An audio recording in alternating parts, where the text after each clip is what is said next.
மதுரையில் ஆண்கள் மட்டுமே பங்கேற்கும் உச்சிக்கருப்ப சுவாமி திருக்கோவில் முக்கணி திருவிழா.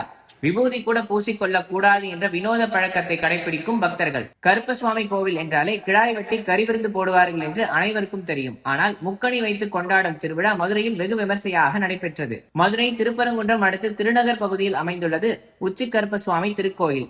ஆண்கள் மட்டும் பங்கேற்கும் கனிமாற்றும் திருவிழா இங்கு வெகு விமர்சையாக நடைபெற்றது. திருப்பரங்குன்றம் அருகே திருநகர் பகுதியில் அமைந்துள்ள உச்சிக்கருப்பசுவாமி திருக்கோவிலுக்கு முக்கணி திருவிழா ஒவ்வொரு ஆண்டும் வைகாசி அமாவாசை முடிந்து பிறகு வரும் முதல் வெள்ளிக்கிழமை நடைபெறுவது வழக்கம். இந்த ஆண்டு முக்கணி திருவிழா ஹார்விப்பட்டி பகுதியில் உள்ள கோவில்பட்டி இருக்கும் இடத்திலிருந்து சாலை வழியாக திருநகர் பகுதியில் உள்ள உச்சிக்கருப்ப சுவாமி கோவில் வரை ஆயிரக்கணக்கில் முக்கணிகளை பக்தர்கள் தலையில் சுமந்து ஊர்வலமாக கொண்டு வந்தனர். பின்னர் அங்கு சாமி சன்னதி முன்பாக உச்சிக்கருப்பண்ண சுவாமிக்கு பக்தர்கள் கொண்டு வந்த முக்கணிகளான மாப்பழா வாழைப்பழங்களை சுவாமி முன்பு குவியலாக படைத்தனர்.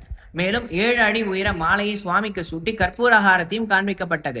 அங்கு ஏராளமான ஆண் பக்தர்கள் திரண்டு பக்தியுடன் சுவாமியை வழிபட்டனர். இதனை அடுத்து சுவாமிக்கு படைக்கப்பட்ட பழங்களை ஒவ்வொரு ஆண் பக்தர்களுக்கும் பிரசாதமாக வழங்கப்பட்டது. பக்தர்களுக்கு வழங்கப்பட்ட பிரசாதத்தை கோவிலை விட்டு வெளியே கொண்டு செல்லக்கூடாது என்ற ஐதீகமும் பின்பற்றப்படுவதால் கோவிலுக்கு வந்திருந்த ஆண் பக்தர்கள் தங்களால் முடிந்த அளவுக்கு சாப்பிட்டனர். மேலும் ஆண் பக்தர்கள் நெற்றியில் பூசிய விபூதியை பெண்கள் பார்க்க கூடாது என்பதால் அந்த பழக்கத்தையும் பின்பற்றுகின்றனர். திருவிழாவில் கொட்டடிக்க கூடாது எனவும் கூறுகின்றனர். கருப்பசுவாமி கோவில் என்றாலே கிடாய் வெட்டி விருந்து என மக்கள் நினைத்துக் கொண்டிருக்கும் நிலையில் கனிகளை வைத்து கொண்டாடும் வினோத திருவிழா மதுரையில் காலங்காலமாக நடைபெற்று வருகின்றது. வாழைப்பழம், மாம்பழம், பலாப்பழம் முக்கடி வச்சு வைகாசி மாதம் வந்து கனி மாத்துறது எங்களுடைய முன்னோர்கள் இருந்து இப்போ பாரம்பரியமாக நடந்துக்கிட்டு இருக்கு. இதில் வந்து புரட்டாசி மாதம் வந்து கிளறி கும்பிடுவோம்.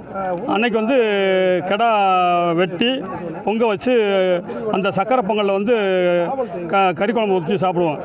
அது வந்து எங்களுடைய அழகாபுரி கோனார் இவங்க தான் வந்து கடா கொண்டு வருவாங்க. அதாவது பாரம்பரியமாக சாயம் போடுறதுல அவங்களுக்கு ஒரு பங்கு இருக்குது. அதில் ஆண்கள் மட்டும்தான் அங்கே வந்து கலந்துக்கிறோம், பெண்கள் கலந்துக்கிறோம். அப்போ இருந்தே இருக்குது, முன்னோர்கள்லேருந்து இருக்குது. இது ஒரு பழக்கம். ஆமாம், எல்லா தொழிலும் இங்கே அங்கே பெண்களுக்கு அனுமதி இல்லை. எங்கே யாருமே இங்கே உள்ள பெண்கள் உள்ள அனுமதி இல்லை.